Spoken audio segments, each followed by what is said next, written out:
And now to NBC5 Responds. How often do you look at the receipt in a restaurant line by line? Well, it's becoming more common these days for Chicago restaurants to tack on a surcharge to the bottom of your bill. PJ Randhawa explains. One specific surcharge we've heard a lot about helps cover the cost of health insurance of restaurant employees. These types of surcharges are growing in popularity. For example, this receipt from restaurant Mi Tokaya in Logan Square shows the restaurant is adding a 3% surcharge to the diner's bills. Robert's Pizza and Dough in Streeterville is also tacking on the expense. Matt Digdo is a professor of economics and business at the University of Chicago. He says there are no industry regulations against adding surcharges to restaurant bills, and it's a way for restaurants to combat increasing expenses without hurting their bottom line.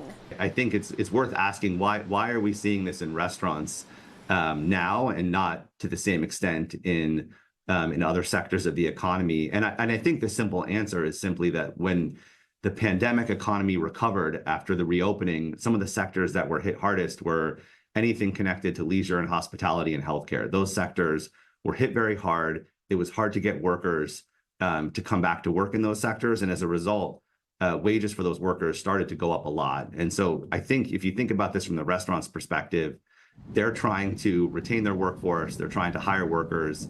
They're going to need to pay them more. They're going to need to give them more benefits like health insurance. And then you have to figure out how to pass that on to consumers. Businesses are required to provide health insurance benefits if they have more than 50 employees, according to the Affordable Care Act. NBC5 Responds wanted to talk with the restaurants mentioned in this story about the surcharge they've added to customers' bills, but we did not hear back from them.